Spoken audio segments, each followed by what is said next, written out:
క్రతువు గురించి మాట్లాడే ముందు యజ్ఞోవై విష్ణు అంటారు. యజ్ఞ స్వరూపుడు ఎవరయ్యా అంటే విష్ణువై, ఆ విష్ణు స్వరూపాన్ని ప్రతిపాదన చేసేటువంటి అనేకమైనటువంటి స్మృతుల్లో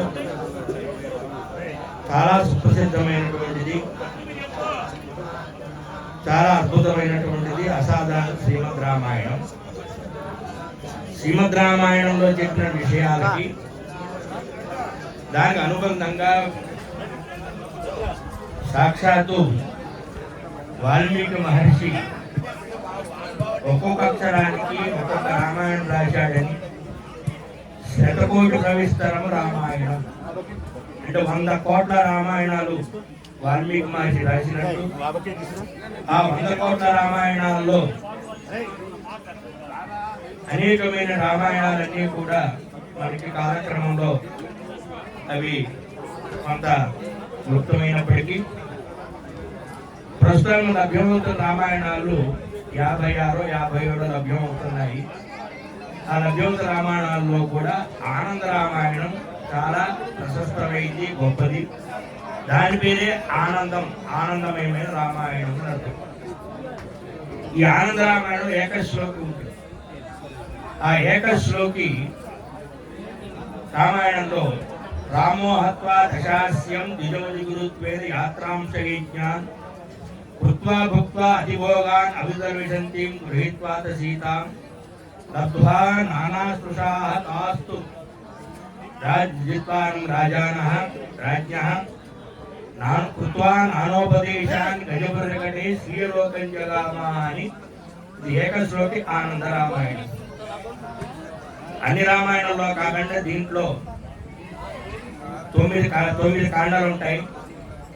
సారకాండని, యజ్ఞకాండని, యాత్రాకాండని ఇలా కాండలు కనపడుతూ ఉంటాయి. సారకాండలో 24,000 శ్లోకాలతో ఉండే శ్రీమద్ రామాయణంలో 24,000 శ్లోకాలతో మనం వింటున్నటువంటి ఉపాఖ్యానం అంతా కూడా ఈ సారకాండ అనే దాంట్లో పూర్తి చేస్తారు. అంటే రామో హత్వా దశాస్యం, శ్రీరామచంద్ర ప్రభు రావణ సంహారం చేశాడు. ఈ రావణ సంహారం చేసినప్పుడు ఆయన జన్మ, ఆయన వివాహం, ఆయన అయోధ్యని త్యాగం చేయడం, అక్కడి నుంచి మళ్ళీ ఆయన కృష్ణత, అక్కడి నుంచి వారు సుందరకాండ, ఆంజనేయ స్వామి సీతాన్వేషణ, యుద్ధకాండ ఇవన్నీ పూర్తయి రావణ సంహారం జరుగుతుంది. ఈ రావణ సంహారం జరిగిన తర్వాత మరొక కాండ యజ్ఞకాండ అంటారు. సాధారణంగా శ్రావణ బ్రహ్మ ఆయన ఆయుధాగ్ని, అంతేకాకుండా బ్రాహ్మణ వంశంలో పుట్టినటువంటి వాడు విశ్రవసుడు కుమారుడు వైష్ణవుడు, పౌరస్త్య బ్రహ్మవంశంలో పుట్టినటువంటి వాడు విశ్వసుడు కుమారుడు. ఈయన వైష్ణవుడు కూడా పిలుస్తూ ఉంటారు. ఈయన సోదరుడు కుబేరుడు. ఈ విధమైనటువంటి రావణ సంహారం జరిగిన తర్వాత అక్కడ ఈ బ్రహ్మహత్య దోష నివృత్త్యర్థం వస్తుత పరమాత్మకు అవేమీ లేవు. పరమాత్మ అవతరించిందే రావణ సంహారం చేయడం కోసం. అయినప్పటికీ లోకంలో ఉండేటువంటి లోకులు అనేక రకాలుగా మాట్లాడుతూ ఉంటారు కాబట్టి జిహ్వకి నాలుకకి ఎప్పుడు కూడా నరం లేదు. అదే నాలుగుతో తింటూ ఉంటాం, అదే నాలుగుతో జనాలు తింటూ ఉంటాం, చెత్త తీసుకుంటూ ఉంటాం, మన రోడ్తో తింటూ ఉంటాం. దానికి అర్థం అదుపులేదు. దానికి ఎందుకు ఏది మాట్లాడుతున్నాం, ఏం చేస్తున్నాం అని తెలియదు. ఎప్పుడైనా భావితరాలు రావణ సంహారం చేసిన రామచంద్ర ప్రభు ఎలా పవిత్రుడయ్యాడు అని అనుకుంటారేమో అని చెప్పి లోకం కోసం ఆయన అశ్వమేధయాగాలు చేశాడు అని శాస్త్రం చెప్తుంది. ఇక్కడ విషయం ఏమిటంటే 100 అశ్వమేధయాగాలు చేస్తే ఇంద్ర పదవి వస్తుంది. అందుకని ఎప్పుడూ కూడా సాధారణంగా అశ్వమేధయాగాలు చేస్తూ ఉన్నప్పుడు ఇంద్రుడు భయపడుతూ ఉంటాడు, నా ఇంద్ర పదవి పోతుందేమో అని. యజ్ఞాలు చేస్తున్నప్పుడు మొట్టమొదటి భయపడేది ఎవరయ్యా అంటే ఇంద్రుడు. వీడేమో నా పదవి ఎసర పెడతారేమో, నాకేమైనా ఇబ్బంది కలిగిస్తారేమో అని ఆలోచిస్తూ ఉంటారు. అందుకనే సాధారణంగా చాలా మంది ఇంద్రుడు అసూయ కలగకుండా ఉండడం కోసం 99 యాగాలు చేసి ఆపేస్తూ ఉంటారు. దీన్నే చెప్పారు శ్రీమద్ భాగవతంలో. మాంధాత అనే మహారాజు, సూర్యవంశరాజు ముందు వాడు మాంధాత. కృతయుగస్య అలంకారభూత అంటారు. కృతయుగానికి అలంకారభూతులు మాంధాత మహారాజు. ఈ మాంధాత మహారాజు 10,000 అశ్వమేధ యాగాలు చేశాడు, ఇంద్రుడికి అసూయ లేకుండా. ఆ వంశంలో పుట్టినటువంటి వాడు మహనీయుడు, మహాత్ముడు శ్రీరామచంద్ర ప్రభు కూడా. ఆయన 5 అశ్వమేధ యాగాలు చేశాడు. ఆయన కూడా 10,000 అశ్వమేధ యాగాలు చేశాడు అని మనకి ఆనంద రామాయణాది గ్రంథాల్లో చెప్తూ ఉంటారు. సాధారణంగా చాలా మంది ఏమిటంటూ ఉంటారంటే 19 సార్లు యజ్ఞాలు చేశాడు. పక్క భార్య లేకపోవడం వల్ల స్వర్ణమయమైన సీతని పక్కన పెట్టుకుని ఆయన యజ్ఞాన్ని పూర్తి చేశాడు. అందువల్ల ఇక్కడ 16,000 మంది గోపికులు అంతా కూడా. సాధారణంగా మనం చెప్పాలంటే రామావతారం అంతా కూడా కృష్ణావతారానికి పునాది. ఇక్కడ చేసిన ప్రతి పని కూడా కృష్ణావతారం ప్రతిఫలిస్తుంది, ప్రతిబింబిస్తుంది. అంటే రాముడు అర్థమైతే కృష్ణుడు అర్థం అవుతాడు. రాముడు ఏమిటో తెలిస్తే కృష్ణుడు చేసే కర్మ ప్రబోధకుడు రాముడు, జ్ఞానోపదేశకుడు కృష్ణుడు. కర్మలు చేసి అంతఃకరణ శుద్ధి చేసుకుంటే తప్ప జ్ఞానం కలగదు. జ్ఞానాదేవ కైవల్యం, జ్ఞానం వల్ల మోక్షం వస్తుంది. దీన్నే ముండకోపనిషత్తు కావచ్చు, అనేక ఉపనిషత్తుల్లో శంకర భగవత్పాదులు వారు వారి భాష్యంలో కూడా ఏతేషాం సర్వేషాం కర్మణ, ఈ కర్మలన్నీ ఏమిటయ్యా అంటే అంతఃకరణ శుద్ధికి. అంతఃకరణ శుద్ధి కలిగిన తర్వాత వారికి జ్ఞానం కలుగుతుంది. జ్ఞానం వల్ల మోక్షాన్ని పొందుతాడు. అది మనం చేసే లౌకికమైన ఔపోసన కార్యక్రమం కావచ్చు, అక్కడే స్థాళీపాకాలు, వైశ్యదేవాలు కావచ్చు, ఏదైతే స్మార్తాగ్నంలో ఏ కర్మలు విహితమై ఉన్నాయో ఆ కర్మలు చేయడం కూడా కుదరచమే. అలాగే ఆధారం దగ్గర శ్రోతాగ్ని ప్రారంభమవుతుంది. ఈ శ్రోతాగ్నిలో త్రేతాగ్ని ఉపాసన, గారభత్యం, ఆవనీయం, దక్షిణాగ్ని త్రేతాగ్ని ఉపాసన జరుగుతూ ఉంటుంది. ఈ త్రేతాగ్ని ఉపాసన యజ్ఞేశ్వరుణ్ణి ఆరాధన చేయడం అంటే సాక్షాత్ తామగ్ని వర్ణం తపసా జ్వలంతి. ఎవరయ్యా ఉన్న ఆయుధనాలన్నీ ఎవరి స్వరూపం అంటే పరదేవతా స్వరూపం, సాక్షాత్ అమ్మవారు. అక్కడ అమ్మవారిని ఊహించుకుని, ఒక అందమైన అమ్మాయిని ఊహించుకుని ఎవరో ఈ మధ్యకాలంలో ఒకరు అన్నారు నన్ను.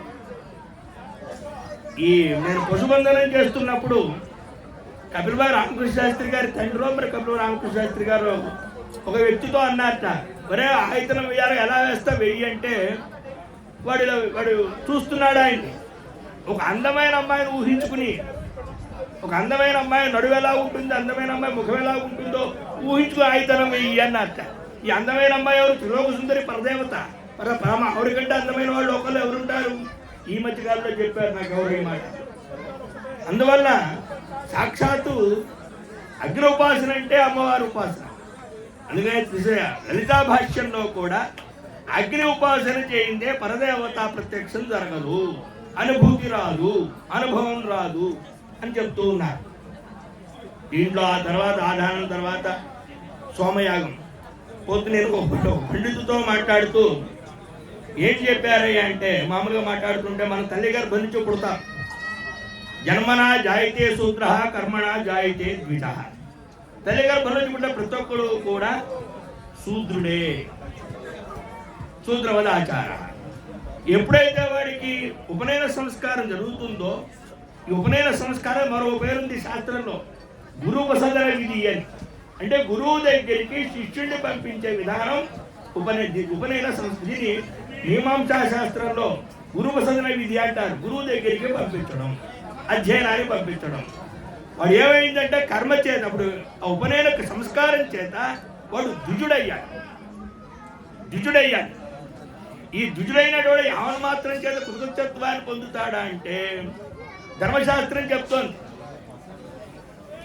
యస్య గృహే త్రిపౌరుషం, ఏ ఇంట్లో 3 తరాలు, వేదశ్చ వేదీచ విద్యేతే, ఎవరి ఏ గృహస్థింట్లో 3 తరాలు వేదం కానీ వేది కానీ 2 ఉండవో దౌర్బ్రాహ్మణ్యం జరుగుతుంది, దౌర్బ్రాహ్మణ్యం ఏర్పడుతుంది.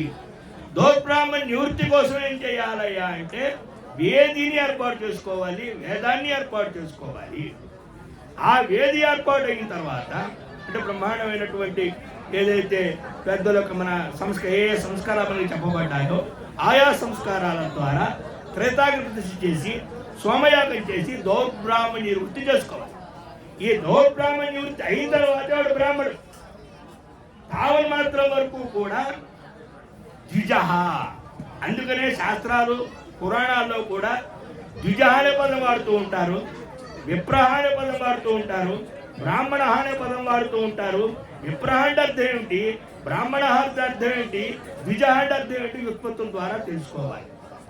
అంతే తప్ప మేము వేద చదివేసేసాం, ఇక మేము చేయవలసింది ఏమీ లేదు, మాకు ఈ క్రతువులతో నాకేం పని లేదు, అసలు మేము వాడు చూడం, మహాపాపం. మేము క్రతువులు చేసేస్తున్నాం, మాకు వేదంతో పని లేదు, ఇది మహాపాపం. రెండు మహాపాపాలే, ఇది అదే రెండు. అందుకనే ఎక్కడ చూస్తున్నా కూడా రామాయణం కావచ్చు, భారతం కావచ్చు, భాగవతం కావచ్చు. ఒక సందర్భంలో మా గురువు గారు మాణిక శాస్త్రి గారు నాతో మాట్లాడారు, భీష్ముడికి వివాహం అయిందా లేదా? భీష్ముడికి వివాహం అయింది. ఆజన్మ బ్రహ్మచారి అంటారుగా, నేను జన్మాంతం బ్రహ్మచారిగా ఉంటాను. మరి భీష్ముడు ఆయుధాగ్నే కాదు. భీష్ముడు వివాహం అయిందా లేదా ఒక ప్రశ్న. భీష్ముడు ఆయుధాగ్ని అవునా కాదా? భీష్ముడు ఆయుధాగ్ని, మరి వివాహం కాదు ఆయుధాగ్ని ఎట్లా అయ్యాడు అంటే ఏ ధర్మబద్ధమైన కర్మను ఆచరించాలో ధర్మబద్ధమైన కర్మను ఆచరించడానికి కోసం గృహస్థాశ్రమాన్ని స్వీకరించినా ఆయన ఆ తర్వాత ప్రజాతత్వం కోసం ప్రయత్నం ఏమీ చేయలేదు. అంటే ఆవిడ ధర్మపత్ని తప్ప. అంటే భీష్ముడు వివాహం అయింది, భీష్ముడు భార్య ఉంది, అక్కడి నుంచి ఆయన అన్ని సర్వకృతులు నిర్వర్తించాడు. సర్వకృతులు నిర్వర్తించి ఆ కృతువులన్నీ కూడా పరబ్రహ్మని పరమాత్మని నిర్గుణ పరమాత్మ ఎందు వాటి లయం చేసి చివరికి భాగవతంలో చెప్తారు, అయ్యా నా పని అందరితో మాట్లాడడం అయిపోయింది, ధర్మరాజుకి విష్ణుశాస్త్ర ఉపదేశం చేశారు, ఎత్ర యోగీశ్వర కృష్ణ ఎత్ర వారితో ధనుర్ధర అనేటువంటి ఉపసంహారం చేస్తూ ధర్మరాజు ఇంకా అక్కడే ఉంటే, నాయనా నీతో మాట్లాడే పని అయిపోయింది, వెళ్ళిపో, నీతో నేను మాట్లాడక్కర్లేదు, నీతో నాకేం ప్రయోజనం లేదు, నువ్వు వెళ్ళిపో, నన్ను ఉద్ధరించేవాడు రాబోతున్నాడు అన్నాడు. ఎంత ధర్మాత్ముడు కాకపోతే, ఎంత గొప్పవాడు కాకపోతే, అప్పటికి శ్రీకృష్ణ పరమాత్మ హస్తినాపురికి వచ్చి 8 నెలలు అయింది, ప్రయాణం అవుతున్నాడు, ఆపుతున్నాడు. అయోధ్యలో జనమంతా ఎప్పుడు వస్తారు, ఎప్పుడు నేను కృష్ణ పరమాత్మను చూస్తామని అడుగుతా కలవరిస్తున్నారు. అక్కడ ఈయన వెళ్తూ అందరికీ ఒప్పందాలు చేస్తున్నాడు, అందరికీ అప్పగింతలు చేస్తున్నాడు, అవి పూర్తి అవ్వట్లేదు. చివరికి కుంతి స్తవం ఇవన్నీ అయిపోయిన తర్వాత ఆయన నేను చూడవలసిన వ్యక్తి ఒకడు ఉన్నాడు, ఆయన చూసి నేను ప్రయాణం అవుతాను అని చెప్పి అక్కడి నుంచి ఎక్కడైతే అంపశయ్య మీద భీష్ముడు ఉన్నాడో అక్కడికి వచ్చి ఆయన దర్శనం ఇచ్చాడు. అంటే ఆ విష్ణుసహస్రం పూర్తయినటువంటి మరుక్షణం ఎత్ర యోగేశ్వర కృష్ణ ఎత్ర భారతో ధనుర్ధర ధ్రువాలీ తిరుమతిర్మమ అనన్యా చింతయంతో ఏ జనా పరిపాసతే దేశ నిత్యాభియుక్తాన యోగక్షేమ మహమ్యం ఆర్తావిషీత ఘోరేషు వ్యాయసు వర్తమానా సంకీర్త నారాయణ శబ్దమాత్రం విముక్త సుఖనో భవంతు అని చెప్పంగానే పరమాత్మ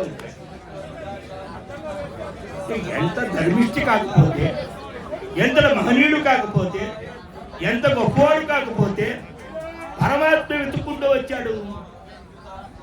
ఇప్పుడు అలా వచ్చిన పరమాత్మకి ఏం బహుమతి ఇవ్వాలి అని ఆలోచన చేశాడు అక్కడ భీష్ముడు. వస్తుతా అక్కడ ధర్మరాజు ఎవరయ్యా అంటే ఆయన ప్రతిష్ఠించే ఆయనకే ప్రతిష్ఠింపడినటువంటి మహారాజు. భీష్ముడినంతా ధర్మరాజు ఇస్తాడు. కానీ అంత్యకాలంలో ఆ సమయంలో అక్కడ ఎవరి దగ్గర ఏ రూపాయి తీసుకున్నా రుణపడ్డట్టు అవుతుంది. రుణపడితే రుణాలు తీసుకుని మళ్ళా పుట్టాలి. రుణత విముక్తి కాగలితే జన్మరాహిత్యం రాదు కదా. రుణం తీసుకోకూడదు, కానీ పరమాత్మ బహుమతి ఇవ్వాలి. అక్కడ మహానుభావుడు ఏ మతి రూపకల్పిత అన్నాడు, అయ్యా నా బుద్ధిని నీకు నేను ఉపనయనంగా బహుమతిగా ఇస్తున్నాను అన్నాడు. అంటే ప్రశ్న వేస్తారు అక్కడ, ఎవరా బుద్ధి జడం కదా, జడాత్మ బుద్ధిని నాకు ఇస్తానంటే ఏమిటి, దాన్ని నేనేం చేసుకుంటాను. స్వామి నా బుద్ధి జడం కాదు, పంచ కర్మేంద్రియాలు పంచ జ్ఞానేంద్రియాలు మనసుతో కూడుకున్నటువంటి నీయందర్పితమైన బుద్ధి, అది నీకు ఇస్తున్నాను, తీసుకో. ఇదంతా ఫలం ఏమిటండి? ఆయన చేసినటువంటి యజ్ఞాగాదుల యొక్క ఫలం వల్ల ఆ విధమైనటువంటి భాగ్యాన్ని ధర్మరాజు ప్రతిష్ఠితమైనటువంటి హస్తినాపురంలో వాళ్ళ కోసం పరమాత్మ ఉన్నప్పటికీ కూడా భక్తులు చూడడానికి వచ్చి ఉద్ధరించాడు. అక్కడ అంతటి అద్భుతమైనటువంటి క్రతువులు, బ్రహ్మాండమైన యజ్ఞయాగాదులు ఇవాళ ఇక్కడ జరుగుతున్నాయి. ఇంకా చేసేవాడు ఉన్నారు, చేస్తున్నారు శ్రద్ధగా. అంటే అది ఎంత మహత్తర విషయం, ఎంత అద్భుత విషయం. అందరూ చెప్తూ ఉంటారు. అంటే వస్తుతా నాకు ఈ కత్తుల గురించి లేదు. ఈ మధ్యకాలంలో ఆధానం చేశాను. మా కేశవ స్వామి రాజులు, మా బుల్లి గారు, యజమాని ఆంజనేయ చేయలేటువంటి వాళ్ళంతా ఆశీర్వచనం చేస్తే ఈ మధ్య నేను ఆధానం చేశాను. ఆధారం చేసిన తర్వాత దాంట్లో వైశిష్ట్యం నాకు బాగా తెలిసింది. అత పూర్వం అమ్మవారి దర్శనం ఎట్లాగుండేది, ఈ ఆధారం చేసి అమ్మవారి దర్శనం ఎట్లా ఉంటుంది అనేది మాత్రం తెలిసింది. అనుష్ఠానం ఎలాగ కుదురుతుందని కూడా తెలిసింది. అది తెలుసుకోవడానికి అగ్ని నాకు అనుగ్రహిస్తూ ఉన్నాడు. ఆయన అనుగ్రహం, అమ్మవారి అనుగ్రహం, అమ్మవారి అనుగ్రహం, ఆయన అనుగ్రహం.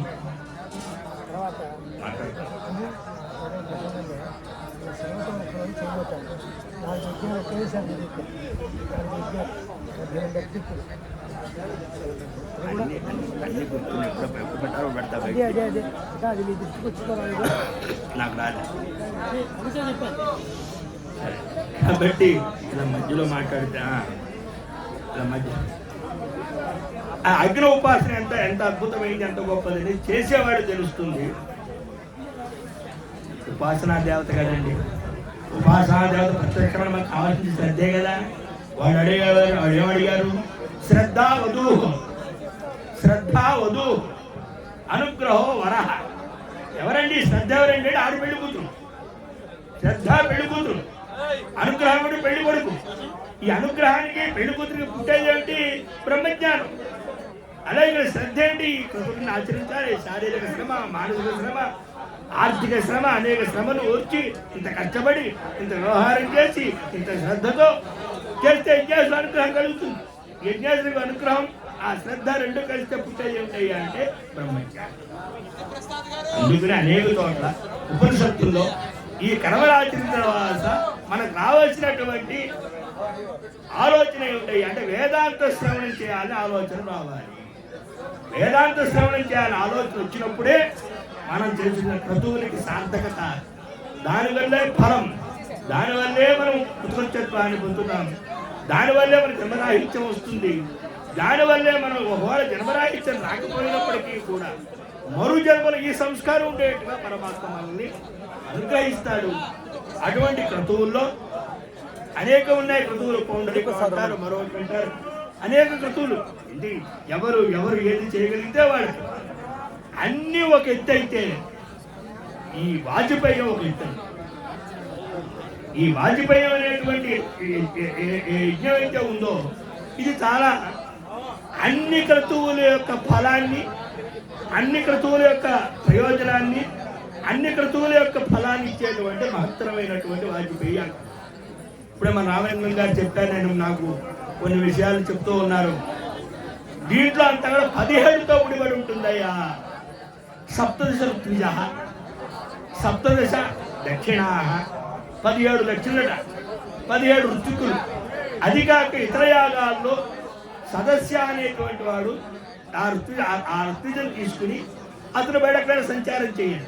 కానీ ఇక్కడ సదస్యం కూడా లెక్కలో ఇక్కడే కూర్చుని వీడితో పాటు ఉంటూ ఉంటాడు.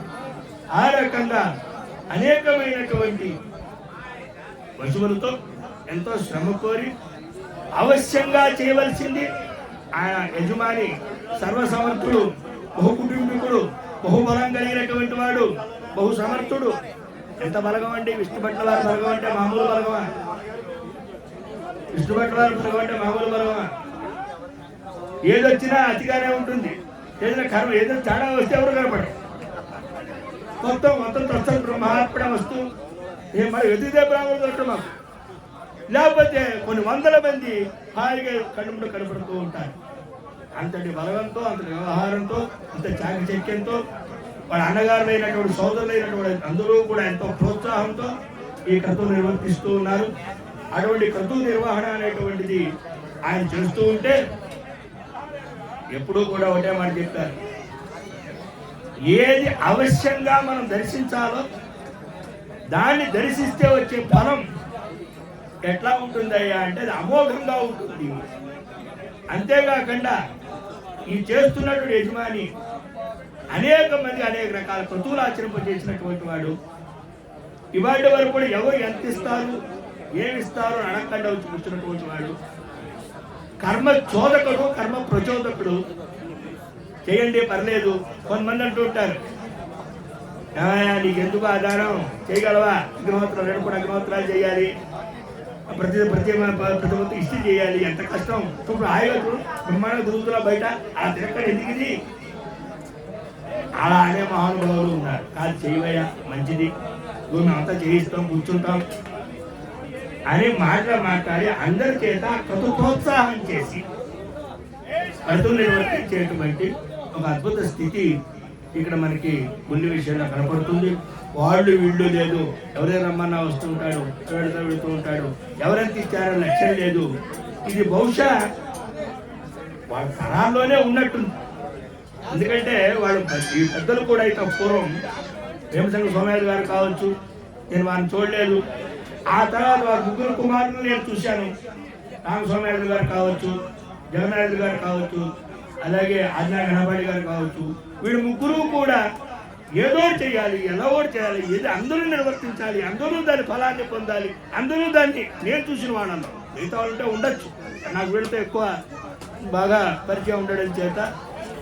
అసలు వాళ్ళ తండ్రి గారు రామస్వామి గారు అయితే ఏదో మా గురువు గారు సభ చేసి ఏదో నేను ఏదో పంపిస్తే ఉత్తరం రాశాను. ఆయన నేను రాకపోయినా కూడా నాకు సంభావన పంపించారు. ఆహా, ఎంత గొప్ప విషయం. ఎంత డబ్బు అండి అది. అంత లక్ష్యం చాలా ముఖ్యం, శ్రద్ధ చాలా ముఖ్యం. అవి 2 ఉన్నప్పుడు కుంటివాడిని కూడా పరిగెత్తిస్తుంది. ఆ రకమైనటువంటి క్రతువు నిర్వర్తిస్తూ ఉన్నారు ఇక్కడ. ఎందుకు ఈ మాట మాట్లాడానంటే, రామోహత్వా దశాస్యం యజ్ఞాంశ యాత్ర అని చెప్పినప్పుడు ఆ ఆనంద రామాయణంలో యజ్ఞాలు కూడా రాముడు చేశాడు. త్రేతాయుగంలో రాముడాత్రి యజ్ఞాలు ఎందుకయ్యా అంటే, ఆ రావణ సంహారం చేయడం చరిత్రుడు ఏ ప్రత్యవాయం అయితే ఉందో ఆ ప్రత్యవాయ నివృత్తిగా ఆయన చేశాడు. ఇది అయిపోయిన తర్వాత గమ్మత్తైన ఉపాఖ్యానం ఉంటుంది ఆనంద రామాయణంలో. ఏమిటా ఉపాఖ్యానం అంటే, రాముడు యజ్ఞాలు చేశాడంతా అయిపోయి ఒకరోజు సాయంత్రం రాత్రి పూట సీతారాములు ఇద్దరు కూడా ఏకాంతంలో ఉన్నారు. ఏకాంతంలో ఉంటే సీతమ్మ తల్లిని అడిగాడు శ్రీరామచంద్ర ప్రభు, ఏమమ్మా నీకేమన్నా తీవ్ర కోరికుందా? అప్పుడు గర్భవతి ఆవిడ. ఆ విషయం రాముడు చూసి, అమ్మ నీకు తీవ్ర కోరిక ఏమైనా ఉందా, ఏదైనా నువ్వు అపేక్షిస్తున్నావా, నీకు నేనేదైనా సహాయం చేయాలా అని రాముడు అడుగుతాడు రాత్రిపూట. ఆవిడ భయపడుతూ ఒక మాట అంటుంది, ఒక కోరుకుందండి. ఒక కోరుకుంది ఏమిటి? మనం అయోధ్య నుంచి బయలుదేరి వనవాస నిమిత్తంగా వెళుతున్నప్పుడు శృంగబేరపురం దాటి గంగలో మనం ప్రవేశిస్తే గంగలో ప్రయాణం చేస్తున్నప్పుడు నేను గంగాదేవి నమస్కారం చేసుకున్నాను. అమ్మ, మేము జాగ్రత్తగా వెళ్ళి మళ్ళా జాగ్రత్తగా అయోధ్య తిరిగి వచ్చేస్తే ముగ్గురం నీకు సువాసిని పూజ చేస్తాను, నీకు వాయనం ఇస్తాను, నీకు నేను సమస్తమైన సంభారాలతో నిన్ను పూజిస్తాను. గంగని నేను వేడుకున్నానండి, గంగని వేడుకున్నాను. కానీ వచ్చేటప్పుడు మనం పుష్ప విమానంలో వచ్చాము, ఎక్కడ ఆగడానికి అవకాశం లేకుండా పోయింది. అందువల్ల మీకేమైనా ఒకవేళ ఇచ్చగలిగితే ఒక్కసారి ఆ గంగా పూజ చేయించే భాగ్యాన్ని కలిగించండి. వజ్రాలు, వైడూర్యాలు, మడలు, మాణిక్యాల, పట్టు చీరలు వడ్డాను అడగలేదండి. ఆవిడ కోరిక అది అడిగింది. ఎంత పని అన్నారు. రాత్రి లక్ష్మణుడికి ఆదేశం చేశాడు. రాత్రి లక్ష్మణుడు మొత్తం మార్గాన్ని ఏర్పాటు చేశాడు. బయలుదేరి వెళ్ళారు గంగానది, గంగానదిలో పూజ చేయడం కోసం.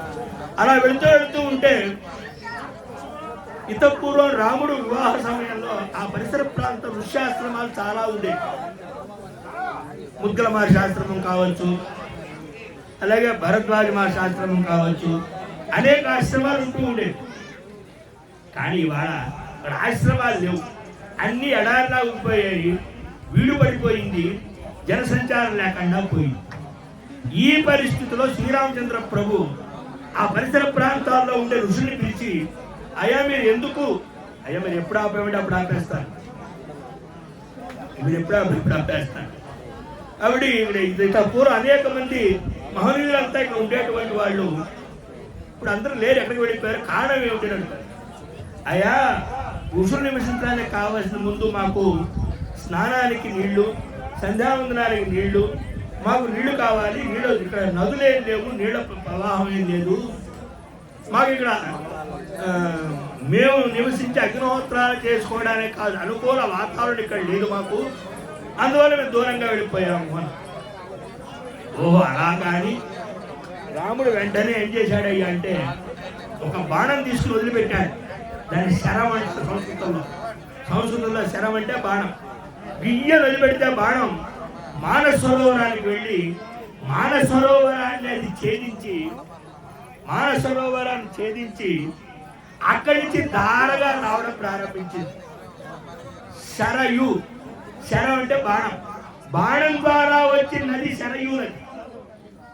ఆ శరయు మానస సరోవరం నుంచి వచ్చింది. మానస సరోవరం నుంచి ఆ బాణాన్ని ఆలంబన చేసుకుని ఆ ప్రవాహం అంతా వచ్చి ఈ ఋషులు ఎక్కడైతే తక్కువ ఖాళీ ప్రాంతాలు ఎక్కడైతే ఉన్నాయో ఇవంతా కూడా బ్రహ్మాండంగా ఆ జలమయం అయిపోయి వాడంతా కూడా చాలా సుఖంగా సంతోషంగా ఆనందంగా ఉండడం జరిగింది. ఈ వస్తున్నటువంటి శరయు గంగా సంగమం చేసింది. గంగా సంగమం చేసినటువంటి శరయు అయోధ్యకి బయలుదేరడం జరిగింది. ఆ తర్వాత దాని ప్రయాణం అది. అప్పుడు ఇక్కడ శరయు అంటే బాణం ద్వారా వచ్చినటువంటి నది. ఎవరి బాణం? రాముడి బాణం. అంటే ఆ గంగా సంగమ పుష్కరంలో స్వామి శ్వాసని పూజ చేశాడు. ఇక తిరిగి వచ్చేసి అయోధ్య తిరిగి రావాలి. ఋషులంతా ఆశ్రమం సంతోషంగా ఉన్నారు. అయ్యా నేను వెళ్ళొస్తాను అన్నాడు. అలా కాదండి, ఒక 9 రోజులు మీరు మా ఆతిథ్యాన్ని స్వీకరించాలి, మీరు ఇక్కడే ఉండాలి అని ఋషులంతా అడిగారు రాముడు. నాకే అభ్యంతరం లేదు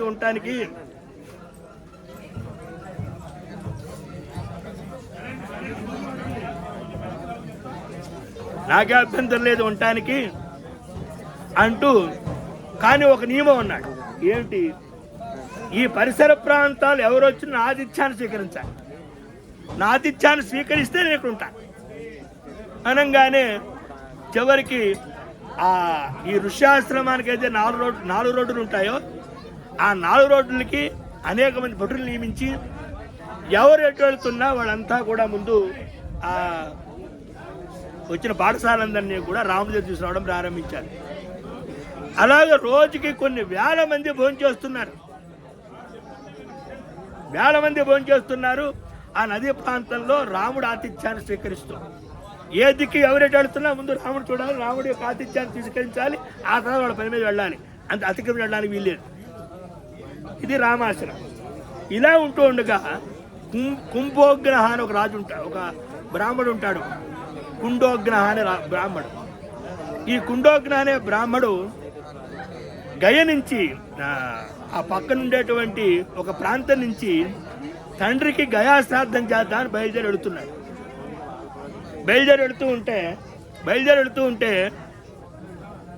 రామ సైనికులు ఆపుతారు. అయ్యాక దగ్గరలో రాముడు ఉన్నాడు, మీరు ఆతిథ్యాన్ని స్వీకరించి మీరు ఇక్కడి నుంచి ముందుకు వెళ్ళాలి అని ఎప్పుడైతే అన్నాడో దానికి ఆ కుండోగ్రహ అనే బ్రాహ్మడు అంటాడు, రాముడు నెత్రుకుడు నేను తిండవేమిటి? రాముడు సంహారం చేశాడు, ఆయన ప్రాయశ్చిత్తాలు చేసుకోలేదు, ప్రాయశ్చిత్తాలు చేయకుండా రాముడు పెట్టే ఆహారం నేను తిన్ను, నాకు అక్కర్లేదు, ఈ మాట చెప్తారు. వెళ్ళి రామరాజ్యం తీసుకొస్తాను, రామరాజ్యం ఇప్పుడు చాలా మంది మాట్లాడుతూ ఉంటారు. రామరాజ్యం కాదు, వీళ్ళు రావణరాజ్యం కూడా తీసుకురాలేరు. వీళ్ళు వచ్చిందా?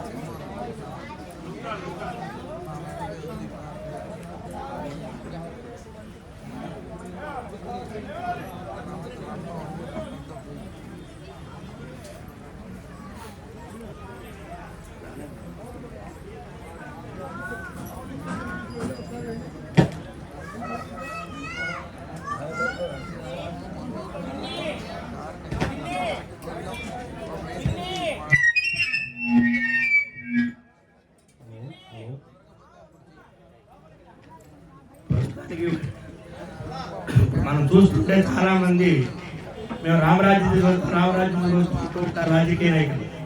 వీళ్ళు రామరాజ్యం కాదు, రావణ రాజ్యం కూడా తీసుకురాలేదు వీళ్ళు. రావణాలు కూడా చాలా గొప్ప మేధావి మహానుభావుడు. పరదారాచౌర్యం అనే అధర్మం చేయకపోతే వాళ్ళు చంపేవాళ్ళు. ఈ మాట సుందరకాండలో హనుమంతుడు బలవాన్ అధర్మ, బలీయమే అధర్మమే లేకపోతే ఈ రావణుడు చంపేవాడు ఎవరయ్యా అన్నాడు. అంటే అధర్మం చెప్పింది. అంటే లోకంలో కష్టాలకి నష్టాలకి బాధలకి కారణం అధర్మం. అసత్యం అధర్మం, అబద్ధం చెప్పడం అధర్మంగా ప్రవర్తించడం.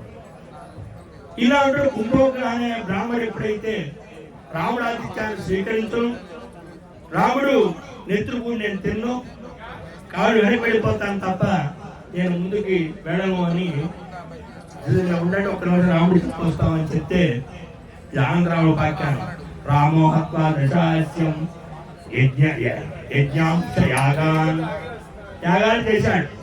యజ్ఞాలు అయిపోయాయి. అక్కడి నుంచి ఆయన ఏం చేయాలి? యాత్ర చెయ్యాలి. ఆ యాత్రకి ఇది ఉపోద్ఘాత పథకం. ఇది రెండో చెప్తా రాముడికి, అలాగా నాయన చాలా పెద్ద తప్పు జరిగిందని. అక్కడి నుంచి సుమారు 3.5 సంవత్సరాలు శ్రీరామచంద్ర ప్రభు మొత్తం భూమి రక్షణ చేస్తాడు. 3.5 సంవత్సరాలు. 3-4 సంవత్సరాల తర్వాత శ్రీరామచంద్ర ప్రభు మన అయోధ్యకు వస్తాడు. వస్తే ఈ బ్రాహ్మడు ఎలా ఉన్నాడంటే కురసగా ఉన్నాడు, పొట్ట బాణ పొట్టలా ఉంది, నల్లగా ఉన్నాడు.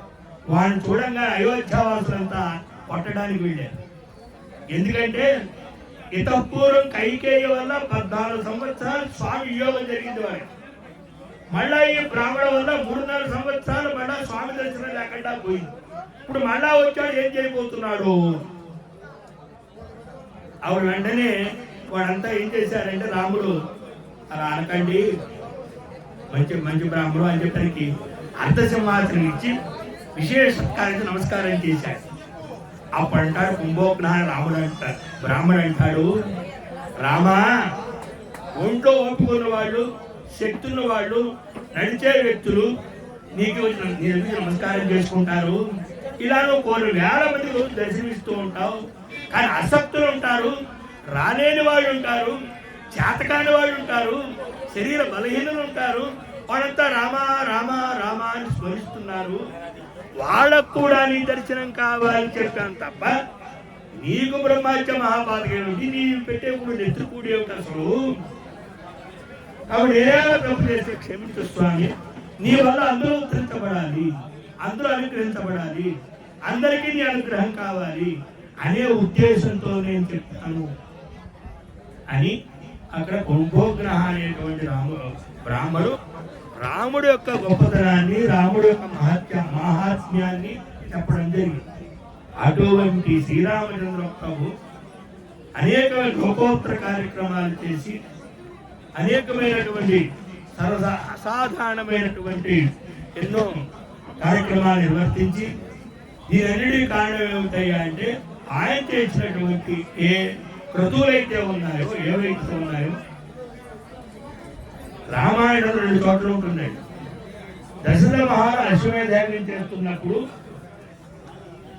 రామాయణంలో దశరథ మహారాజు అశ్వమేధయాగం చేస్తూ ఉన్నప్పుడు ఆ అశ్వమేధయాగం తాలూకు కర్మనంతా కూడా ఆ అశ్వం తీసుకురావడం, అశ్వాన్ని మేధన చేయడం, దాన్ని కౌశల్య సుమిత్ర కైకలు దాని పక్కన ఉండడం, ఏదైతే పూర్వాంగ ఉత్తరాంగ కలాపమంతా ఉందో ఆ కలాపమంతా కూడా శ్రీమద్ రామాయణంలో అయోధ్య కాండలో అశ్వమేధ కలాపమంతా చెప్పారు.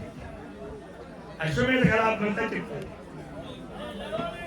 అంటే ఆ క్రతువులు ఎందు ఎంత విశేష జ్ఞానం వాల్మీకి ఉంది. ఇది అయిపోయిన తర్వాత ఇలా అశ్వమేధం పూర్తయింది. దాని తర్వాత శ్రీరామచంద్ర ప్రభు చేసిన యజ్ఞాల గురించి అవన్నీ నిర్వర్తించడం చెప్పడం జరిగింది. ఆ ఫలాలు చెప్పడం జరిగింది. అవన్నీ కూడా చూపించడం జరిగింది. ఇదే శ్రీమద్ రామాయణంలో మనం జాగ్రత్తగా ఆలోచించినట్లయితే కర్మ ప్రతిపాదకుడు, కర్మ ప్రచారకుడు అయినటువంటి శ్రీరాముడు ఆయన చేయనటువంటి కర్మ లేదు, ఆయన చేయనటువంటి యజ్ఞాలు లేవు, ఆయన చేయని దాన ధర్మాలు లేవు. ఇన్ని చేసినప్పటికీ కూడా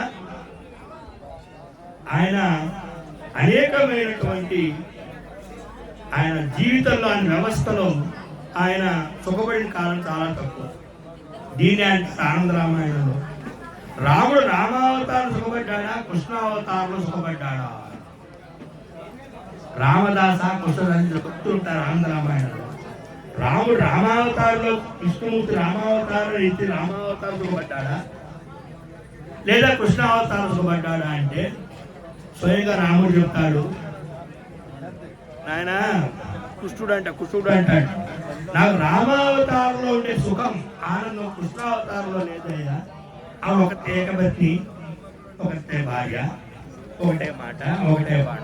ఇక్కడికి వచ్చేటప్పటికి 8 మంది ప్రధాన భార్యలు, ఇంకో శకం మరొకళ్ళు, 16,000 మరొకళ్ళు, ఇలాగా అనేకమైనటువంటి స్త్రీ ఆడవాళ్ళ యొక్క బాధ భరించలేదు కృష్ణావతారం. కృష్ణావతారం నాకు చాలా క్లిష్టమైంది, చాలా కష్టమైంది కూడా అని ఆనంద రామాయణంలో విచారణ జరుగుతుంది. అలాగే రావణుడు చనిపోయిన తర్వాత ఇంకో మహత్తర విషయం ఏంటంటే ఆయుతాగ్ని ఎంత గొప్పవాడు, ఎంత ప్రాశస్త్యం కలిగినటువంటి వాడు. అందుకనే సాధారణంగా లౌకికులు చనిపోతే మరణదినాదారభ్య అంటారు. లౌకికులు ఎవరైనా ఆయుతాగ్ని కాకుండా చనిపోతే మరణదినాదారభ్య అంటారు. అదే కానీ ఆయుతాగ్ని అయితే దహనదినాదారభ్య అంటారు. అంటే అది చూడండి, అంతవరకు కూడా ఆలోచన రాదు. ఉపాధి పార్టీ ఉపాధి ఉన్నప్పటికీ కూడా అంటే ఆ పార్టీ ఉపాధి ఎంత వైశిష్ట్యం, ఎంత గొప్పది, ఎంత అద్వితీయం, దాని ఏదో మనకు శ్రద్ధ కలగకుండా ఉండడం అంటే మన జన్మజన్మాంతర పాపం ఎలా ఉందో తెలుస్తుంది. జన్మజన్మాంతర పాపం వల్లే కదా మనకి ఆ బుద్ధి పుట్టట్లేదు, బ్రాహ్మణ్యం దౌర్భ్రం నివృత్తి చేసుకోవాలని అనిపించట్లేదు. వేదం చదివే దౌర్భ్రం నివృత్తి జరగదు. వేదోక్తికరమైన అనుష్ఠించమని ఎందుకు భగవత్పాదుల వారు చెప్పారు? దాని చదువు, దాంట్లో కర్మని ఆచరించు. ఎవరి కోసం వారు మన కోసం, మనం ఉద్ధరించుకోవడం కోసం. గొడవసం ఎందుకు చేస్తామండి? రోగం వస్తే మనం మా ఔషధం వేసుకోవట్లే, నేను ఫలానా రోజు ఔషధం వేసుకున్నాం అంటామా? అందుకనే ఇదే అయోధ్యాకాండలో దశరథ మహారాజు మరణిస్తాడు. మరణించిన తర్వాత దశరథుడిని తన సంస్కారం చేయాలి. ఈ అగ్ని ఎవరాధీనమై ఉంటుందండి అని ప్రశ్న. జ్యేష్ఠ భార్య ఆధీనమై ఉంటుంది. అంటే ఏమిటి? దశరథ ధన సంస్కారం చేయాలి అంటే కౌశల్యాదేవి అగ్నివ్వాలి. కానీ కౌశల్యాదేవి కొడుకుని అరణ్యాన్ని పంపించాడు. అవి ఇస్తుందా? ఎందుకంటే నా కొడుకు అరణ్యంలో పంపించడంలో కైకేయి పాత్ర ఎంతుందో భరతుడి పాత్ర ఎంత అనుకుంటుందిగా. దీని భరతుడి గురించే కదా నా కొడుకుని అరణ్యాన్ని పంపించింది, భరతుడు తెచ్చడం కోసమే కదా ఇంత పని చేసింది. కాబట్టి ఈవి చేసినటువంటి డిస్క్రిప్షన్లో భరతుడికి కూడా పాత్ర ఉంది, భరతుడు దీంట్లో భాగస్వామి అని అనుకుంటుందేమో అనుకుంటున్నామో అని అలా అనుకుని ఆవిడ దగ్గర భరతుడు వస్తాడు. వచ్చి అమ్మా జరిగిపోయింది, దీంట్లో నాకేం సంబంధం లేదు, అయినా కూడా నీకు నేను కొన్ని విషయాలు చెప్తున్నాను. యస్యార్యో అనుమతే మే గత, యస్యార్యో అనుమతే గత. పూజ్యుడైన శ్రీరామచంద్ర ప్రభు నా ప్రమేయంతోనే అరణ్యానికి వెళ్ళాడు అనుకుంటే, నా ప్రమేయ అరణ్యానికి వెళ్ళాడు అనుకుంటే నాకు ఈ సమస్తమైన పాపాల ఈ కర్మరాచరిస్తే ఏ పాపాలు అయితే సంప్రాప్తం అవుతున్నాయో ఆ ప్రత్యవాలు అయితే నాకు రావాలి అన్నాడు. దాంట్లో మొత్తం 108 శబ్దాలు చేశాయంటే భర్తడు. ఆ 108 శబ్దాల్లో ప్రధానమైనది ఏమిటయ్యా అంటే సూర్యంచ ప్రతినేహతు. మొట్టమొదటి సూర్యుని చూస్తూ ఎవరు కూడా మలమూత్ర విసర్జన కానీ దంతధావనం కానీ చేయకూడదు. సూర్యుని చూస్తూ ఎవరు దంతధావనం చేస్తారో, ఎవరు మలమూత్ర విసర్జన చేస్తారో వాడికి ఏ ప్రత్యవాయం ప్రాప్తమవుతుందో ఆ ప్రత్యవాయం నాకు రావాలి. అంటే కౌశల్యాదేవి దగ్గర ఉన్నటువంటి అగ్ని తీసుకోవడం కోసం భరతుడు చేసిన ప్రతిజ్ఞలో మొట్టమొదటి ఏమిటంటే సూర్యుడిని చూస్తూ బలమదర్శనం చేయకూడదు. ఆయన ప్రతిజ్ఞగా వచ్చిన ధర్మం చెప్తున్నాడు మనకి. అందుకని మన పెద్దలంతా కూడా సూర్యోదయ పూర్వమే లేచి దండధామనం చేసి ఈ కాలకృత్యాలు తీర్చుకోండి అయ్యా. సూర్యుడు వచ్చిన తర్వాత దండధామనం చేసి దరిద్రాన్ని చిన్న నెలకొడుగులు తిట్టేవారు. అంటే రామాయణం చెప్పిన మాట. అలాగే సుప్తాంగా పాదేన హంతు, పడుకున్న గోవుని ఎవరైతే బాధతో వారికి ఏ పాపం వస్తుందో ఆ పాపం రావాలి. ఇలాంటి అనేకం చెప్పుకుంటూ యజ్ఞం కోసం నేను ఇంత ధనాన్ని ఇస్తాను అని చెప్పి ఎవరైతే ఎగ్గొట్టాడో వాడికే పాపం వస్తుందో ఆ పాపం రావాలి అని. ఎప్పుడైనా సరే దైవికమైన పని కానీ యజ్ఞాగాదులకు కానీ దేనికైనా సరే మనం ఇస్తామన్న తర్వాత ప్రాణం పోయినా దాన్ని ఇవ్వాలి. ఇవ్వకపోతే ఆ ప్రత్యవాయు ఎటువంటిది అంటే నిష్కృతి లేని ప్రత్యవాయు. నిష్కృతి అంటే ప్రాయశ్చిత్తం లేని ప్రత్యవాయు. యో దదాతి ప్రతిజ్ఞ, ఎవరు ఇస్తారని ప్రతిజ్ఞ చేసి ఇవ్వడం వాడు ఏ పాపం వస్తుందో ఆ పాపం నాకు కావాలి అని మాట్లాడుతూ, అలాగే మరో 2 విషయాలు చెప్పారు అక్కడ. ఏమిటయ్యా అంటే ఎవడైతే పక్కవాడు ఇస్తూ ఉంటాడో అంటే ఆ యజ్ఞం బాగోలేదండి, తప్పుడు యజ్ఞం అండి. ఈ మధ్యకాలంలో మాట్లాడుతున్నారు చాలా మంది. పిల్ల పౌండరీ కాదు, పెద్ద పౌండరీ కాదు. మీరు పిల్ల పౌండరీ కంట, పెద్ద పౌండరీ కంట. చేసి ఆయన గొప్పవాట, చేయని వాడు గొప్పవాట. వాడెవడో మహానుభావులంట, వీడెవరు. ఎవరు చేస్తున్నా అవే విషయాలు, ఎవరు చెప్తున్నా అదే. ఎవరు శరీర ధర్మాన్ని ఆచరించి వాడు చేస్తూ ఉంటారు. ఎవరు సౌలభ్యాన్ని బట్టి వాడు చేస్తూ ఉంటారు. ఆ చేయడం అనే సంకల్పమే వాళ్ళ పెద్దల పుణ్యంతో వచ్చింది. సక్రమంగా చేసావా అక్రమంగా చేసావా వేరే విషయం. ఏదో సంధ్యావనం చేయని చేతకాని వాడు కూడా ఈ మాటలు మాట్లాడుతూ తప్పుడు మాటలే కదా, మనం మాట్లాడుకోండి కదా. చేసేవాడు తెలుస్తుంది ఆ కష్టం ఏమిటో, ఆ బాధ ఏమిటో, ఆ సమస్యలు ఏమిటో. ఇది కలియుగం. అందరూ అన్నట్టుగా చేయలేము, సాధ్యం కావు. ఉన్నంతలో చేసే బంధువులే చెప్పారు. కలియుగానికి విశేషమైన ఫలం ఇచ్చాడు భగవంతుడు. నేను నిన్న కూడా చెప్పాడు. పరీక్షిత్ మహారాజుకి భాగవతులు ప్రథమ స్కంధంలో చెప్తారు. పరీక్షిత్ మహారాజు కలిపురుషుణ్ణి ద్వేషించాడా, కలిపురుషుని నియంత్రించాడా అని అడిగారు. పరీక్షిత్ మహారాజు కలిపురుషుని నియంత్రించాడా, ద్వేషించాడా? అయ్యా, పరీక్షిత్ మహారాజు కలిపురుషుని నియంత్రించాడే, ద్వేషించలేదు అన్నాడు. అంటే చంపేలేదు. నువ్వు ఆయన ఎక్కడ ఉండాలో చెప్పాడు. నువ్వు ఫలానా మత్స్యశాలలోను, ఫలానా వేశ్యవాటికల్లోను, ఫలానా జూదవాడే ప్రాంతంలో మాత్రం ఉంది తప్ప మిగతా ఎక్కడ ఉండద్దు అని చెప్పాడు. అంటే నియంత్రించలేదు, నియంత్రించాడు, సంహారం చేయలేదు. ఎందుకు అంటే కలియుగంలో విశేషంగా ఫలం ఉంది. బాగా వినండి మాట. ఇతర యుగాల్లో పాప చింతన మాత్రం చేత పాపం చేస్తాము అంటే కదా పాపం వచ్చేస్తుంది. ఇతర యుగాల్లో హృదయం కావచ్చు, త్రేతాయుగం, ద్వాపరం కావచ్చు, ఈ 3 యుగాల్లోనూ కూడా పాపం చేద్దామని మనసులో సంకల్పం చేస్తే చాలు పాపం వచ్చేస్తుంది. పుణ్యం చేస్తే తప్పరాదు, పుణ్యం చేస్తే తప్పరాదు ఇతర యుగాల్లో. కానీ కలియుగంలో గొప్పతనం ఏమిటాయి అంటే పాపం చేస్తే పాపం రాదు, పుణ్య సంకల్పం మాత్రం చేత వస్తుంది. కానీ కలియుగంలో కలిపురుషుల వల్ల కలియుగ వాసులు లభించే గొప్పతనం ఏమిటాయి అంటే వాళ్ళు పాపం సంకల్పం చేసినా పర్లేదు, వాళ్ళు పాపం చేయలేదు కాబట్టి పాపం సంక్రమించదు, పుణ్య సంకల్పం మాత్రం చేత వచ్చేస్తుంది.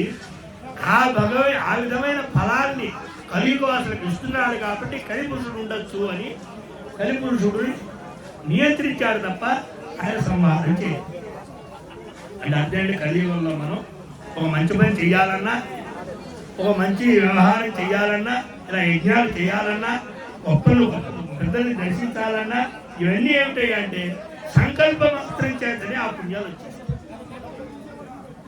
అందుకనే ఇక్కడ వ్యాఖ్యానాలు రాస్తారు. అక్కడ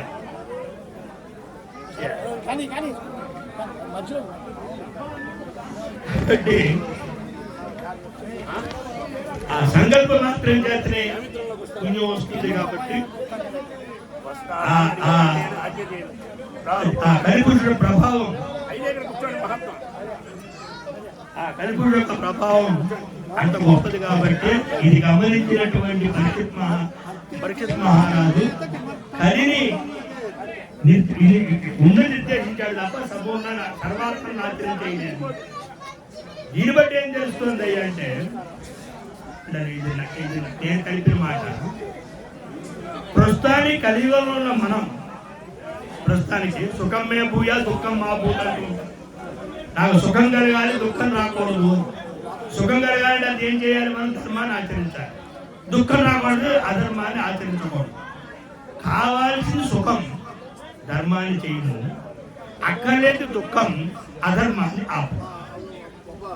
దీన్ని అంటారు భారతంలో కావచ్చు, శివపురాణంలో కావచ్చు, ధర్మాన్ జానా నిజమే ప్రవృత్తి, అధర్మాన్ జానా నిజమే నివృత్తి. అయా ధర్మాలు ఏమిటో తెలుసు. ధృతరాష్ట్రుడు అంటాడు ఈ మాట విలుపుతో. ధర్మాలు ఏమిటో తెలుసు కానీ చేద్దామని బుద్ధి పుట్టట్లేదు. అధర్మాలు ఏమిటో తెలుసు, నివృత్తి రావట్లేదు. వృద్ధిస్తా భగవాన్. హృదయంలో ఉన్న భగవంతుడు ఎలా చౌదరం చేస్తే అలా చేస్తాను అంటాడు.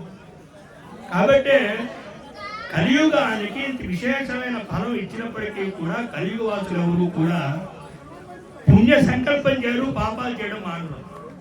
అని భగవంతుడు చాలా సుఖంగా సంతోషంగా ఉంటాడు. దీని అధ్యాత్మ రామాయణాలు అంటారు, ఆయన భగవంతుడు ఏ యుగంలో ఆనందంగా ఉంటాడంటే కలియుగంలో అన్నాడు. ఎందుకంటే ఇతర యుగాల్లో తపస్సు చేసి వాళ్ళు యజ్ఞాలు చేసి అన్ని చేసి నన్ను ప్రతిక్షణం చేస్తుంటారు. కలియుగంలో వాళ్ళ హృదయాల్లో ఉన్న వాళ్ళు గుర్తించరు. అందువల్ల కలియుగం నాకు చాలా సుఖప్రదంగా ఉంటుంది. ఇటువంటి అద్భుతమైన విషయాలన్నీ కూడా మనకి ప్రవచనంలో జరుగుతూ ఉంటాయి.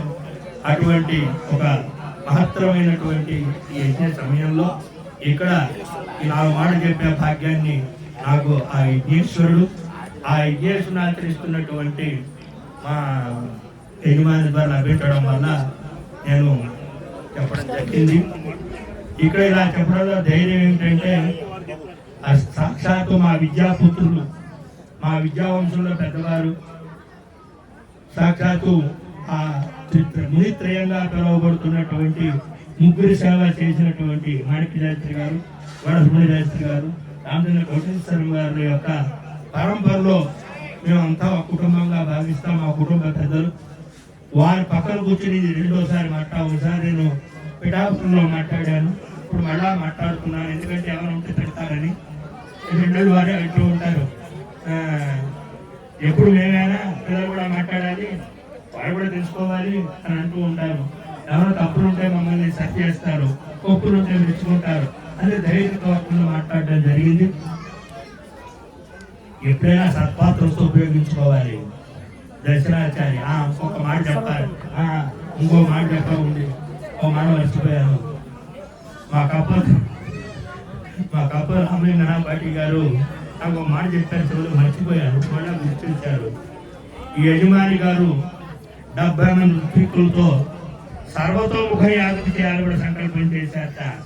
అది కూడా యజ్ఞపురుషుడు ద్వారా ఇంతకంటే రంగరంగ వైభవంగా, ఇంతకంటే అద్భుతంగా, ఇంతకంటే బ్రహ్మాండంగా ఆ యజ్ఞపురుషుడు జరిపించుకుంటాడు.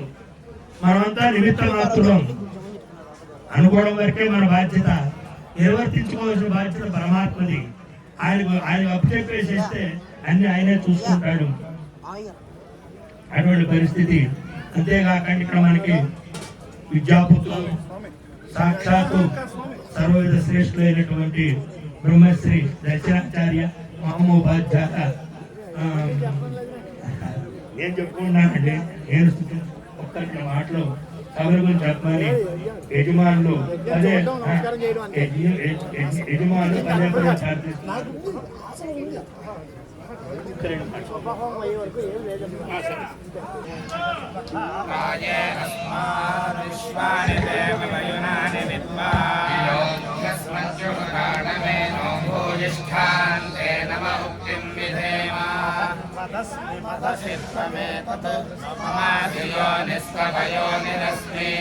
మమైవ సనువహం జాన్యగ్నే పుత్రః పిత్రే లోకకృత్యాదవేదః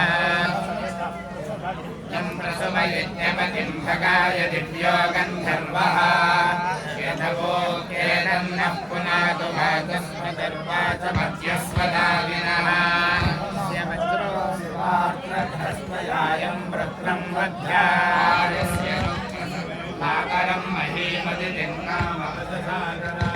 यस्यामिदं विश्वं भुवनमाविवेश तस्यान्नो देवः सविता धर्मसामिषत्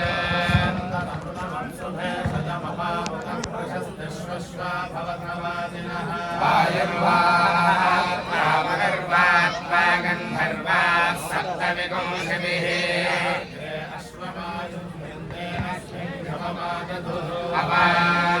अपान्नपादासुरेण भूयपूर्मिष्टकुत्थान् मृदोर्तिर्वाचसा नमस्ते नायं वाजगुंसे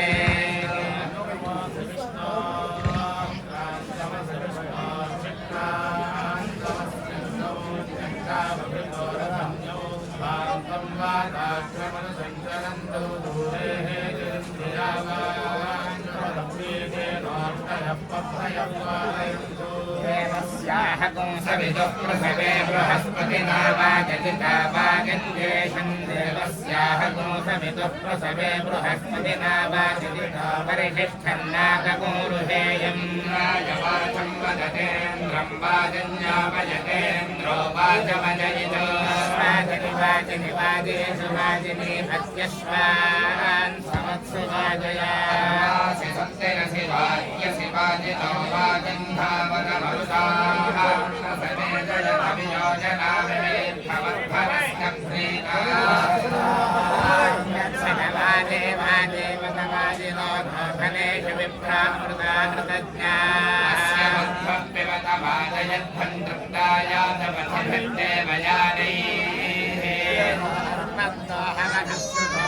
विश्वे शृण्वन्तु भाजिनः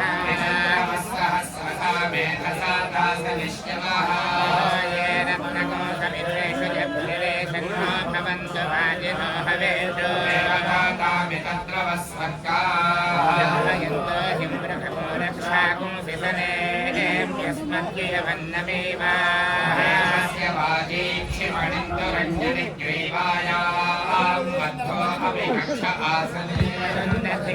अनुसन्तवे त्वत्कथामन्त्रागुष्यन् वामने फणत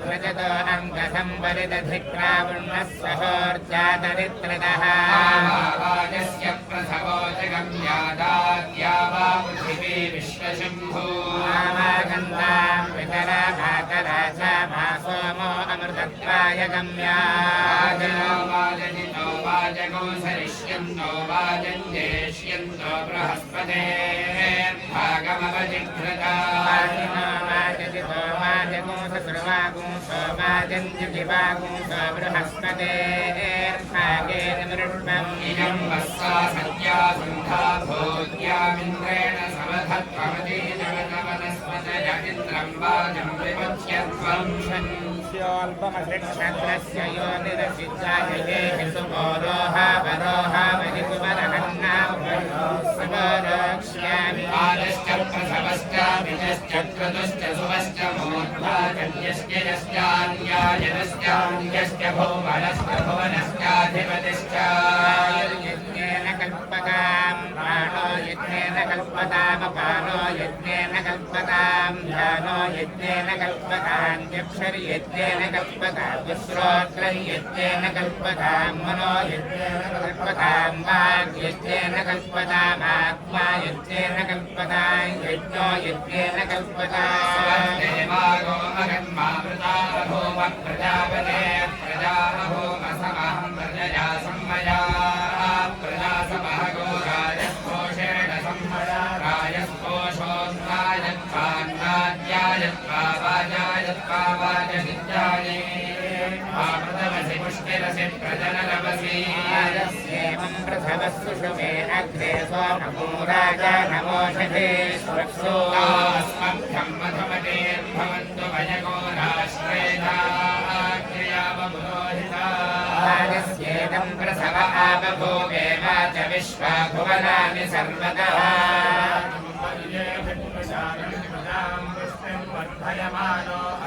वाजस्येवां प्रसवस्य श्रिये दिवमिवाच विश्वा भुवनानि सम्राट्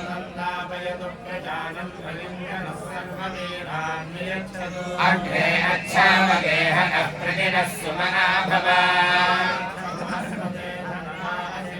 प्रणो यच्छत्पर्यवा प्रभगः प्रबृहस्पतिः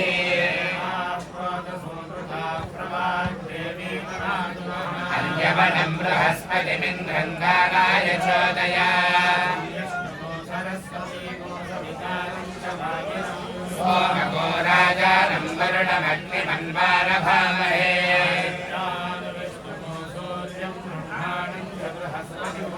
देवस्य त्वा सवितुः प्रसवेश्विनोर्बाहुभ्याम् ओष्टाहस्ताभ्याम्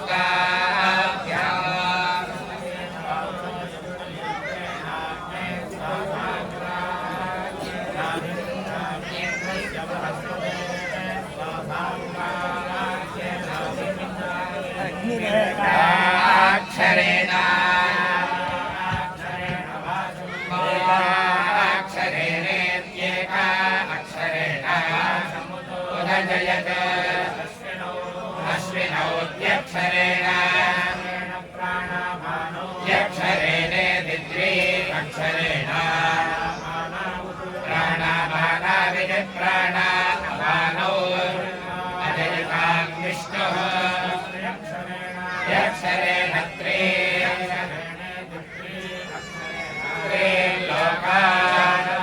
उदजयत सोमश्चतुरक्षरेण चतुरक्षरेणेति चतुः अक्षरेण चतुष्पदनिति चतुः पदः उदजयत पुरुषा पञ्चाक्षरेण पञ्चाक्षरेणेति पञ्चाक्षरेण उदजयत धाता षडक्षरेण षडक्षरेणेति षड् अक्षरेण अतोऽनुत अजयन्मरुतः सप्ताक्षरेण सप्तपदाम् सप्तपदाको षट्परी षट्परी मुतो अजयन् बृहस्पतिः अष्टाक्षरेण गायत्री गायत्री मुतो अजयन् मित्रः नवाक्षरेण त्रिमुतम् स्तोमम् स्तोममुतो अजयद्वरुणः दशाक्षरेण विराजम् विराजमुतो उदजयत इन्द्रनेकादशाक्षरेण एकादशाक्षरेणेत्येकादश अक्षरेण उदजयत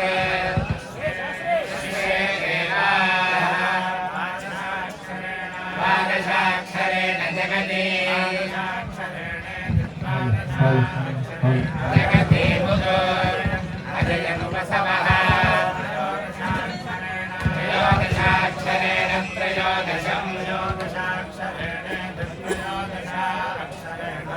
त्रयोदशत्वस्त्वमम् स्तोममुतो अजयन्मुद्गाः चतुर्दशाक्षरेण चतुर्दशम् चतुर्दशत्वस्त्वमम् स्तोममुतो अजयन्नादित्याः पञ्चदशाक्षरेण पञ्चदशम् पञ्चदशत्वस्त्वमम् स्तोममुतो अजयन्नदितिः षोडशाक्षरेण षोडशम् षोडशत्वस्त्वमम् उदजयत प्रजापतिः सप्तदशाक्षरेण सप्तदशाक्षरेण सप्तदशम् सप्तदशत्वस्त्वमम् स्तोममुतो अजयदित्यजयत् अजयमगृहीतविद्युमयामागृहीतम्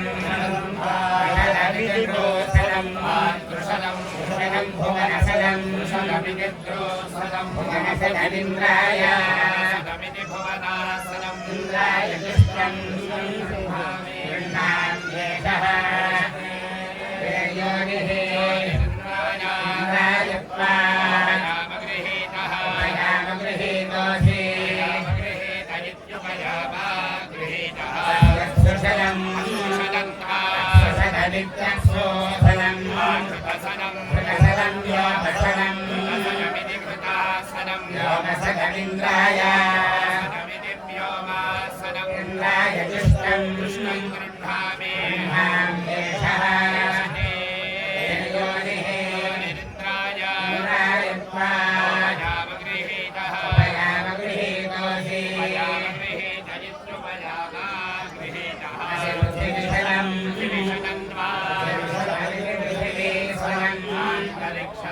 अन्तरिक्षसदम् नाकसदम् अन्तरिक्षसदमित्यन्तरिक्षासदम् नाकसदमिन्द्राय सदमिति नाकासदम् इन्द्राय दुष्टम् गृह्णामि गृह्णाम्येषः योनिः इन्द्रायत्वा ये ग्रहाः पञ्चजनीना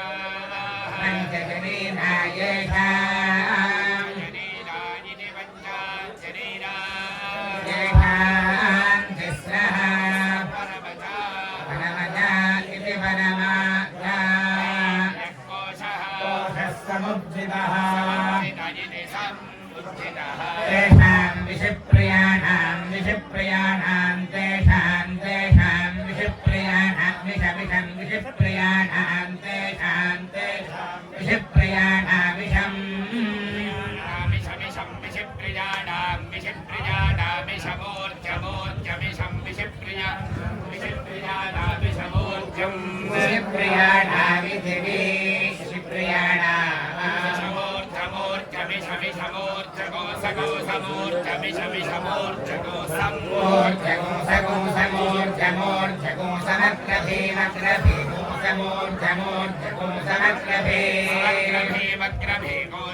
समग्रभीमेशयेषो अग्रभीगोसगो समग्रभीमेशः अग्रभीमेशयेषो अग्रभीमग्रभीमेशते सयेषो अग्रभीमग्रभीमेशते येषते योनिर्योनिस्तयेषते योनिः योनिर्योनिस्ते ते योनिरिन्द्रायेन्द्राय योनिस्ते ते योनिरिन्द्राय योनिर्योनिरिन्द्रायत्वा त्वेन्द्राय योनिर्योनिरिन्द्रायत्वा त्वेन्द्रायेन्द्रायेन्द्रायत्वा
गृह्णामि गृह्णामि हस्तं वो गृह्णामि गृह्णामि वो गृह्णामि उत्तमं गृह्णामि वो गृह्णाम्युत्तमं गृह्णाम्युत्तममुत्तमं गृह्णामि गृह्णाम्युत्तममेष एष उत्तमं गृह्णामि गृह्णाम्युत्तममेषः एष उत्तमम् उत्तममेषते तदेष उत्तममेषते मेषते तदेष देशते योनिर्योनिस्तदेश देशते योनिर्योनिस्ते ते योनिरिन्द्रायेन्द्राय योनिस्ते ते योनिरिन्द्राय इंद्रायेन्द्राय योनिर्योनिरिन्द्राय त्वात्वेन्द्राय योनिर्योनिरिन्द्राय त्वेन्द्रायेन्द्रायेन्द्राय अया विष्ठा विष्ठा अया विष्ठा जनयन् जनयनु विष्ठा अया विष्ठा जनयन्नो जनयनु विष्ठा विष्ठा जनयन् कर्मराणि कर्मराणि जनयनु विष्ठा विष्ठा जनयन् कर्मराणि कर्मराणि कर्मराणि जनयन् जनयन् कर्मराणि सस कर्मराणि जनयन् जनयन् कर्मराणि सह कर्मराणि सस कर्मराणि कर्मराणि सहि सकर्मराणि कर्मराणि सहि ससहि घृणिर्घृणिर्हि ससहि घृणिः घृणिर्घृणिर्हि घृणिर्हि घृणिरुरुः घृणिर्घृणिरुरुपराय परायो घृणिर्घृणिरुर्वराय वराय वरायो रुरुर्वराय कातुर्वरायो रुरुर्वराय कातुः वराय कातुर्वराय वराय कैसे तिप्पारे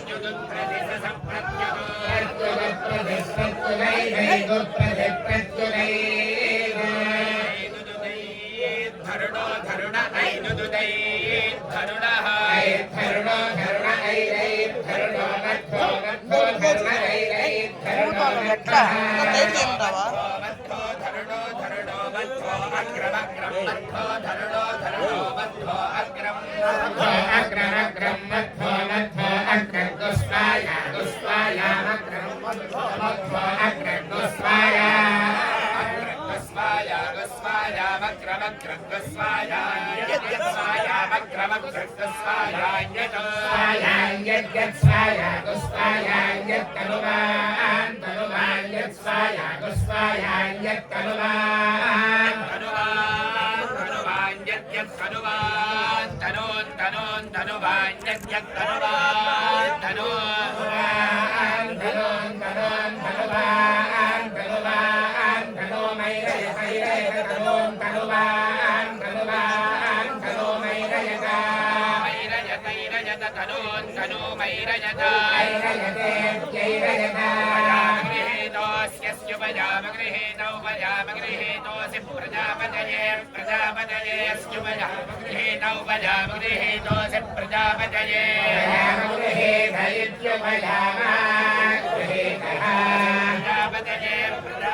సునీరు అన్విద్వరాని వనాని కన్వన్విద్వరాని వనాని వనాని నిద్వనాన్యన్వను వనాని నిద్వనాన్యనో వనాన్యన్వను వనాని వనాన్యన్ వోషధే రోషధేరను వనాని వనాన్యన్ వోషధే రోషధే రోషధేరన్వన్ వోషధేరన్వన్ వోషధేరన్వన్ వోషధేరనో వోషధేరన్వన్ వోషధే రోషధేరను పర్వతాస పర్వతాసో అన్వోషధే రోషధేరను పర్వతాసః పర్వతాస పర్వతాసో అన్వను పర్వతాసః పర్వతాస ఇతి పర్వతాసః అన్వింద్రమింద్రమన్వన్మింద్రగో రోదసీ రోదసీ ఇంద్రమన్వన్మింద్రగో రోదసీ రోదసీ రోదసీ ఇంద్రమింద్రగో రోదసీ వావశానే వావశానే రోదసీ ఇంద్రమింద్రగో రోదసీ వావశానే రోదసీ వావశానే వావశానే రోదసీ రోదసీ వావశానే అన్వను వావశానే రోదసీ రోదసీ వావశానే అను వావసీ ఇతి రోదసీ వావశానే అన్వను వావశానే వావశానే అన్వావాపో అను వావశానే వావశానే అన్వావః వావశానే ఇతి వావశానే అన్వావాపో అన్వన్వాపో అజిహతా జిహతాపో అన్వన్వాపో అజిహతాపో అజిహతాపో అజిహత జాయమానం జాయమానమజిహతాపో అజిహత జాయమానం అజిహత జాయమానం జాయమానమజిహతా జిహత జాయమానం జాయమానమితి జాయమానం అన్మనుతే దాయి దాయితే అన్మనుతే దాయి దాయి దాయితే దాయి మహే మహే దాయితే దాయి మహే దాయి మహే మహే దాయి దాయి మహేంద్రియాయ ఇంద్రియాయ మహే దాయి దాయి మహేంద్రియాయ ఇంద్రియాయ ఇంద్రియాయ మహే మహేంద్రియాయ సత్రా సత్రేంద్రియాయ మహే మహేంద్రియాయ సత్రా ఇంద్రియాయ సత్రా సత్రేంద్రియాయ ఇంద్రియాయ సత్రా దే దే సత్రేంద్రియాయ ఇంద్రియాయ సత్రా దే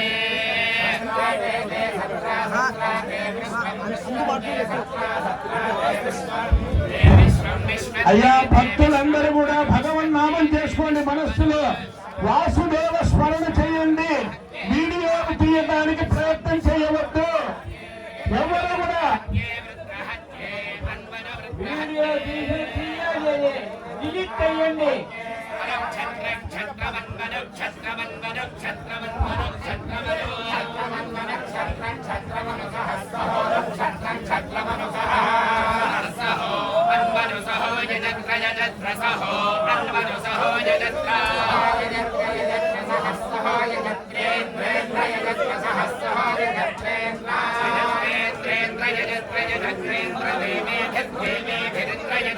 జత్రేంద్ర దేవేభిః